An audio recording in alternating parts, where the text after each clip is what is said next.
Bonjour à tous. Cette semaine, nous portons notre regard sur le Nigeria, ce pays le plus peuplé d'Afrique et majoritairement musulman au nord et chrétien au sud.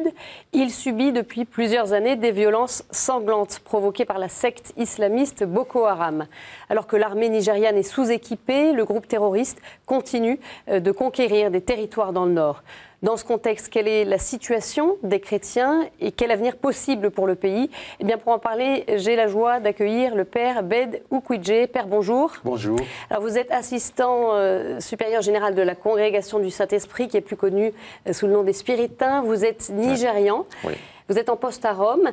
On avait déjà eu l'occasion de vous recevoir sur ce plateau d'Église du Monde. Merci de nous rejoindre à nouveau à l'occasion de votre visite en France. Merci à vous. Alors, une première question qui est liée à une autre actualité, c'est celle du virus Ebola. Le Nigeria n'y a pas échappé. Comment est-ce que le pays fait face?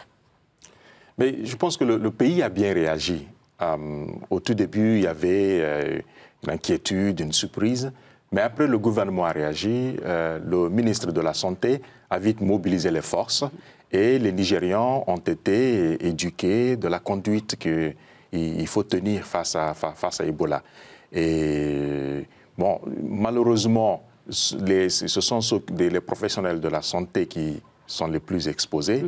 Bon, on a eu des médecins qui étaient décédés et puis des infirmières contaminées. Mais généralement, il y a une mobilisation et bon, les gens adoptent vraiment une conduite de discipline qui permet de maîtriser le virus. Espérons que dans quelques semaines, il y ait de bonnes nouvelles de maîtrise du virus. Et l'une des mesures qui a été prise, c'était de retarder la rentrée des classes d'un mois. Retarder la rentrée des classes. Même l'Église aussi y a participé parce que l'Église a demandé maintenant qu'on ne donne plus seulement la communion dans la bouche, qu'on reçoive la communion dans la main, qu'on ne donne pas les accolades, les baisers de paix. Il y a vraiment plusieurs mesures de prise. Dans les banques, ils ont mis de l'eau et puis des tissus pour s'essuyer les mains avant les transactions. Et il y a vraiment eu une mobilisation générale. Alors, on va revenir évidemment sur cette autre actualité préoccupante dans votre pays, c'est l'avancée de Boko Haram. J'ai envie de vous demander, Père, peut-être une première question. Qu'est-ce que vous souhaitez dire aux chrétiens de France qui nous regardent à ce sujet? Alors, qu'est-ce qu'on peut dire aux chrétiens de France? D'abord, de continuer à exprimer une solidarité vis-à-vis de l'ensemble du pays. Parce que le développement de Boko Haram au Nigeria n'inquiète pas seulement les chrétiens, mais c'est l'ensemble du Nigeria qui souffre de la situation actuelle. Et aussi, deuxièmement, de continuer à éviter l'amalgame entre Boko Haram ou bien fondamentalisme et l'islam. À l'intérieur du Nigeria, il y a des responsables musulmans, en fait l'ensemble des responsables musulmans ont condamné le Boko Haram et travaillent ensemble avec les évêques, les prêtres, les chrétiens et le gouvernement pour stopper l'avancée de Boko Haram. Voilà, c'est ce que je peux dire généralement pour qu'on puisse mettre les choses en perspective. Très bien. Alors on va revenir un peu plus en détail sur ce qui se passe parce que finalement, il y a peu d'éléments, peu d'informations qui nous parviennent. On n'en parle pas beaucoup dans les médias de la situation dans votre pays. Alors, il y a tout de même un événement dont on a beaucoup parlé au printemps dernier, qui avait notamment mobilisé des personnalités. On repense à l'image de Michelle Obama sur les réseaux sociaux. C'était l'enlèvement de plus de 200 lycéennes. Ça a été un choc. Qu'est-ce que ça a représenté pour vous, pour votre pays? C'était vraiment un choc énorme. Et tout d'un coup, on voit comment Boko Haram change de stratégie. Au tout début, depuis 2002, Boko Haram s'est développé comme une secte qui luttait contre les musulmans, qui acceptait l'éducation. graduellement, on a vu... Comme venu de l'Occident. Venu de l'Occident, tout à fait. L'éducation occidentale, l'éducation chrétienne. Donc, après, on a vu un changement de stratégie. Boko Haram s'est mis à attaquer les institutions de gouvernement, les militaires, les commissariats de police et même les bâtiments de l'ONU. Donc, tout ce qui est institution qui représente le gouvernement et la société. Bon, on se demandait quand même quelle est la stratégie de Boko Haram, qu'est-ce que vaut cette secte-là. Et puis maintenant, on voit vraiment un changement de stratégie encore, donc avec l'enlèvement des filles et l'enlèvement d'autres personnes, parce qu'il y a beaucoup de personnes qui sont enlevées. Il n'y a pas que des filles. Mais bon, l'enlèvement des filles, ça a quand même... Ça a été un tournant dans leur mode opératoire. Voilà. Donc, ils utilisent les personnes humaines comme des boucliers pour se protéger contre l'attaque du gouvernement, ce qui complique la situation. Et puis maintenant, on voit, il y a quelques semaines, une proclamation de califat dans l'état de Goza. Donc ça veut dire que Boko Haram s'installe maintenant comme une force d'occupation qui veut créer dans l'ensemble du nord du Nigeria des califats islamiques. Donc on est de plus en plus inquiet. Voyez. Donc c'est des développements et les chrétiens ne comprennent pas. Les chrétiens, les chrétiens sont désemparés. Aussi bien aussi les musulmans eux-mêmes sont désemparés parce qu'on ne voyait pas venir cette dimension de Boko Haram. Pour en revenir à ces lycéennes, on n'a plus de nouvelles très précises. Quels sont les scénarios possibles sur leur sort? Plusieurs. Bon, il y a des informations confuses qui viennent. Il y en a qui disent que les filles seraient encore au Nigeria, qu'il y en a qui se seraient donné qu'on aurait donné en mariage aux musulmans et autres.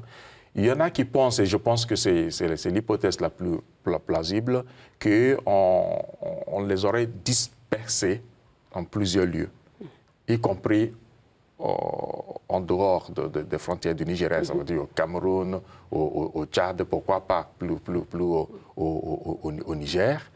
Et donc là où elles sont, le Boko Haram s'en sert comme des boucliers humains pour empêcher l'armée de les attaquer, d'agir directement. Et ça fonctionne. Et ça fonctionne.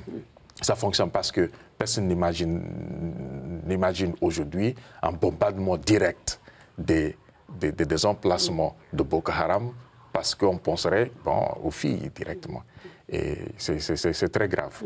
Et là, vraiment, la population est touchée parce que ce sont les filles qui sont les plus vulnérables, des filles qui voulaient l'école, dans des lieux où Boko Haram ne voulait pas d'école. Voyez. Et puis, il y a des parents qui sont déjà morts à cause de la violence précédente, etc. Et puis, on imagine la situation des parents qui ne savent pas où sont leurs filles et qui ne peuvent pas maintenant vivre tranquillement dans leur ville. Alors, vous parliez tout à l'heure de ce califat islamique qui a été déclaré dans le nord. Précisément, où est-ce qu'il se déploie, ce groupe, aujourd'hui? Dans quelle zone du pays? Vraiment, on peut se permettre de parler de l'extrême nord. Donc, c'est l'état de Borno, l'état de Yobe, l'état d'Adamawa, donc plus au nord, qui sont plus... Il contrôle certaines villes, certains villages? Il contrôle quelques villes. On ne peut pas dire qu'il contrôle toutes les villes. Il contrôle quelques villes qui sont un peu isolées dans le désert, parfois d'autres parties dans la forêt. Mais c'est des petites villes. Il ne faut pas dire vraiment... Il faut mettre les choses à leur dimension. C'est des petites villes qu'il contrôle. Mais s'il contrôle des petites villes, ça veut dire aussi qu'ils ont une puissance armée pour s'installer. Mais ils commencent parfois, ils se présentent comme en uniforme militaire, comme la police, pour venir protéger la population. Et puis après, la nuit, ils tuent des gens et puis ils s'installent. Et c'est inquiétant, cette manière de faire. Les chrétiens, vous le disiez, ils sont désemparés. On parle aussi, et je reprends les propos du porte-parole du diocèse de Maïdi Maïdougouri, hein, cette ville du Nord, ouais. le père Obasoji qui dit il y a des hommes chrétiens qui ont été abattus, décapités, des femmes forcées de se convertir à l'islam et mariées à des terroristes. Ouais. Donc les chrétiens aujourd'hui, dans ce contexte, subissent aussi des violences. Les chrétiens subissent d'énormes violences et ils sont inquiets, voyez. Ils sont très inquiets et bon, on a lutté pendant longtemps pour prendre de la distance par rapport à la situation pour éviter des responsables de l'Église. Essayer d'appeler au calme. D'appeler au calme. Et pour éviter de parler d'une guerre contre les chrétiens. Pour éviter aussi de parler d'une guerre de religion. Bon, maintenant que les responsables musulmans du pays ont pris de la distance et ont condamné Boko Haram, on sait maintenant que Boko Haram agit de sa propre... De manière isolée. Et le climat entre chrétiens et musulmans, aujourd'hui, il est comment? Mais le climat est compliqué parce qu'on ne peut pas empêcher que les chrétiens pensent que c'est l'islam qui les attaque. Voyez, c'est toujours... Boko Haram, c'est des musulmans. Et c'est dommage. On voulait éviter cet amalgame, mais on ne peut pas l'empêcher avec ce qui se passe. Les chrétiens, ils ont la tentation de la violence, de prendre des armes. Qu'est-ce qu'ils font? Pour le moment, les chrétiens ne prennent pas des armes. Il y a eu au tout début, quand il y a eu des bombardements, et les chrétiens étaient tentés de prendre des armes. Et il y a eu des représailles. Je pense qu'on en a parlé la dernière fois. Tout à fait. Avant de bombardements dans des églises, notamment. Mais après... L'Église a mobilisé vraiment les chrétiens pour leur expliquer qu'il ne faut pas prendre des armes. Sinon, bon, ça devient une guerre des religions ou même une guerre civile. Et on pousse le gouvernement maintenant à défendre les chrétiens aussi bien que toute la population. Et le gouvernement essaye de le faire. Voyez. Et là, mais les chrétiens... il a des difficultés. On parlait de l'armée, l'armée qui vraisemblablement n'a pas forcément les équipements nécessaires. On parle de corruption aussi dans l'armée. Qu'est-ce que vous pouvez nous dire à ce sujet? Le gouvernement a d'énormes difficultés. L'armée nigériane n'est pas bien préparée à ce genre de conflit. On a une armée qui est entraînée pour faire la guerre contre un ennemi visible. Maintenant, on a une sorte de guérilla qui frappe à tout moment.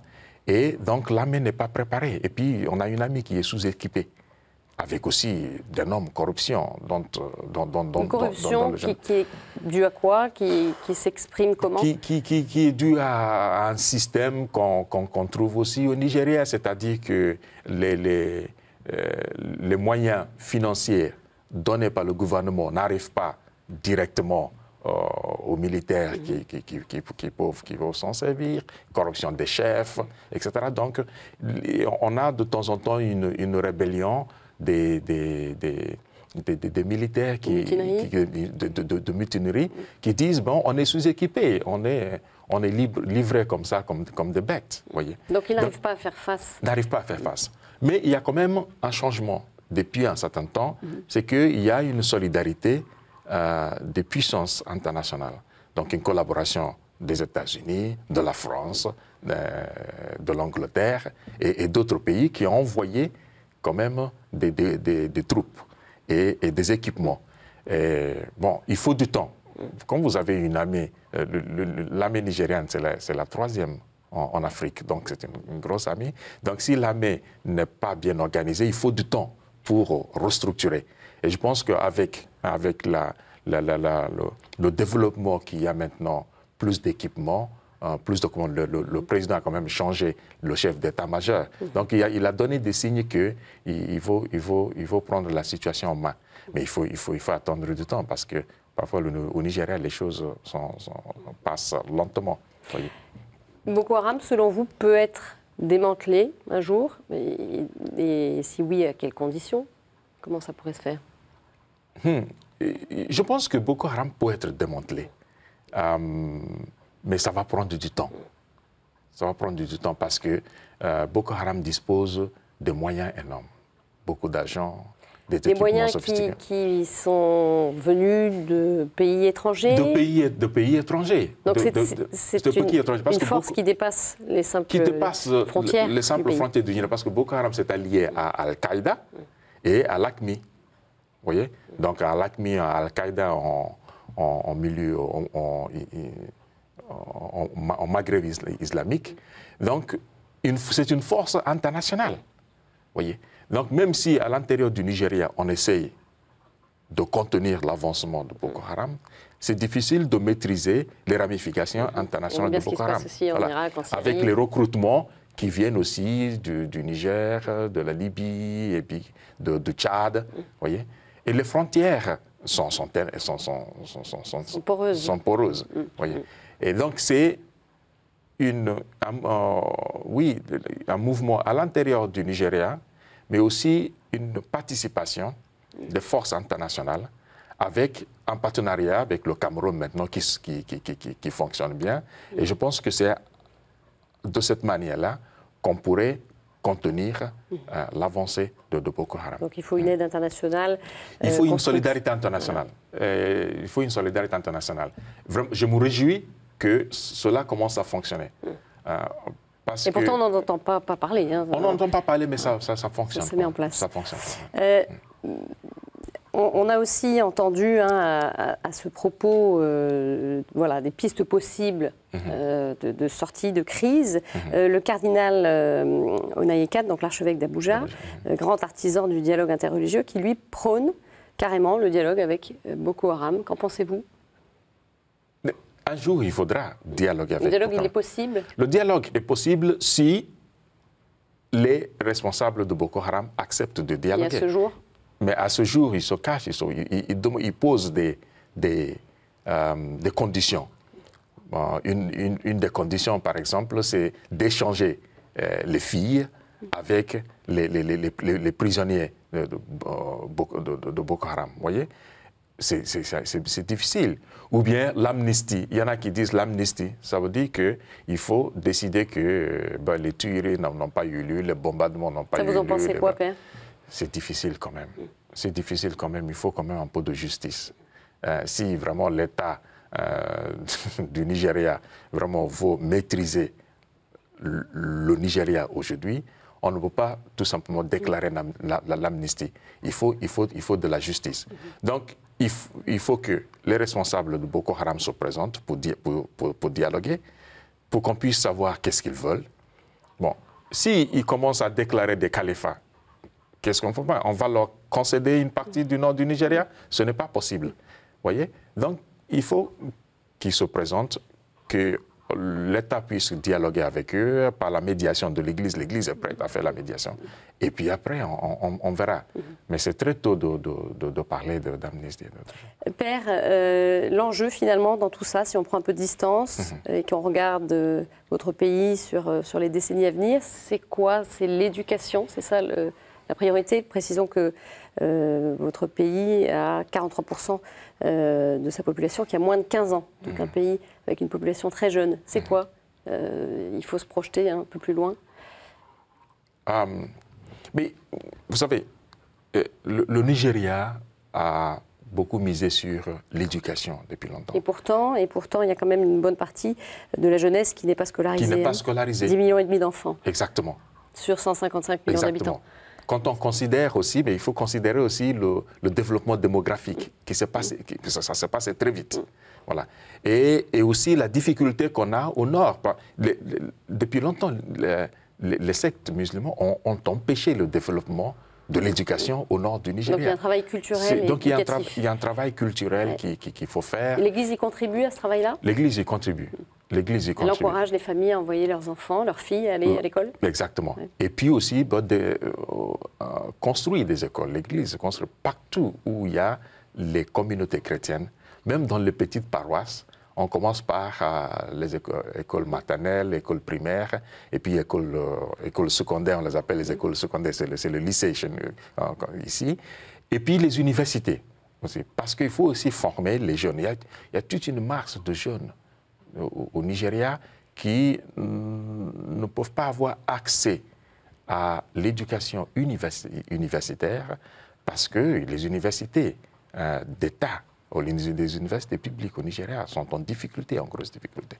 Donc l'Église s'investit et il y a l'Université catholique du Nigeria qui vient de s'ouvrir il y a quelques années. C'est aussi une manière de participer à cela. Et de regarder l'avenir. Alors, on le disait, 10,5 millions d'enfants qui ne sont pas scolarisés, dont 2 tiers de filles. Alors, face à cela, l'UNICEF a développé des programmes de scolarisation pour les jeunes filles. On regarde ce reportage. Le Nigeria a le plus grand nombre d'enfants non scolarisés dans le monde. Il s'agit en majorité de filles ici dans le nord-est du pays. L'éducation classique est perçue comme occidentale et beaucoup s'y opposent. Mais des membres respectés de la communauté, comme le père de Nailatou, qui dirige une école coranique, sont des acteurs de changement. Je n'autorise pas mes enfants à manquer l'école. Il y a beaucoup d'élèves qui suivent une éducation sur l'islam dans mon établissement, mais je veille à ce que tous les élèves reçoivent aussi un enseignement traditionnel. Dans les écoles coraniques comme celle-ci, on apprend aux élèves à mémoriser et à réciter le Coran. Mais ils apprennent aussi des matières comme les maths ou l'anglais. Écoutez Nailatou parler de ses ambitions et vous verrez que la situation évolue doucement dans le bon sens. J'aime aller à l'école car je veux devenir docteur et aider les femmes et ma famille. Alors, Père, on le voit bien aussi du côté des musulmans aussi, il y a cet encouragement. Il y a un encouragement. Il y a des gens qui veulent envoyer leurs enfants à l'école. D'ailleurs, quand on voit les écoles catholiques dans les États du nord du Nigeria, eh bien, la plupart des filles des enfants qui vont là-bas, ce sont des musulmans. Ouais. Alors, Père, il ne nous reste plus beaucoup de temps, mais pour ces quelques dernières minutes d'émission, on va parler aussi d'espérance avec l'Église de votre pays. Comment est-ce qu'elle va, votre Église ? Mais je dirais que l'Église va bien.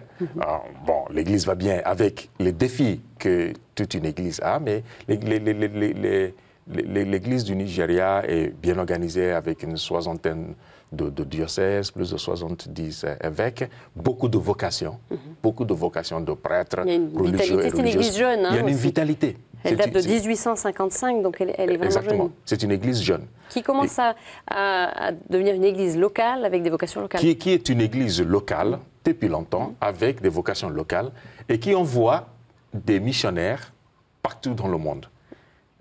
Et des missionnaires religieux, mais aussi des missionnaires fidei donum. Parce qu'il y a beaucoup de diocèses qui ont beaucoup de prêtres, qui envoient des prêtres partout en Afrique, en Amérique latine, en Amérique du Nord et en Europe. Ouais. Le clergé, il est solide. Vous avez été un responsable d'un séminaire, le séminaire d'Enugu. Voilà, quels sont peut-être les enjeux qui se posent autour de la formation des futurs prêtres? Comment est-ce que vous voyez les choses de par votre prisme, Père? Oui, c'est-à-dire, il y a beaucoup de choses qui sont faites pour la formation des prêtres. On a beaucoup de séminaires qui sont organisés. Bon, un peu surpeuplés, parce que, par exemple, comme vous voyez, le grand séminaire d'Enugu, il y a le séminaire diocésain d'Enugu, il y a 700 séminaristes. Le séminaire... Ça nous fait rêver, nous, en France. C'est énorme. Le séminaire spiritain que j'animais, il y a 108 séminaristes. Donc, à 10 minutes de distance, ces 2 séminaires. Et donc, il y a beaucoup. Mais ce qui est intéressant, c'est que ce sont des jeunes vraiment qui veulent donner leur vie. Il y a un discernement à l'entrée aussi pour ces jeunes? Il y a un discernement, un long discernement. Pour devenir prêtre au Nigeria, il faut faire au moins 10 ans, sinon 12 ans de séminaire. Donc il y a un long cheminement qui permet un discernement. Et puis bon, tous ces gens-là n'arrivent pas jusqu'au bout. Mais ceux qui arrivent jusqu'au bout sont des prêtres de qualité. Donc, le défi pour la formation, c'est de suivre le changement de la société. La société change. On ne peut pas former des prêtres aujourd'hui comme on en formait hier. Donc ça veut dire qu'il faut les ouvrir aux sciences sociales, aux moyens de communication et aussi à à l'analyse politique aussi de la situation. Et puis aussi, les prêtres seront des agents de changement social. C'est-à-dire de changement social, c'est-à-dire de la prise en charge des situations de pauvreté, les questions de développement, et, la promotion des femmes, etc. On a une société qui se développe, qui devient capitaliste, mais qui a aussi produit beaucoup de pauvreté. Et donc, l'Église du Nigeria va maintenant essayer de prendre en charge ce développement-là. Donc, les prêtres aussi vont être des agents de ces transformations sociales. Des agents aussi de transformation culturelle pour permettre de vivre une multiculturalité à l'intérieur de la société.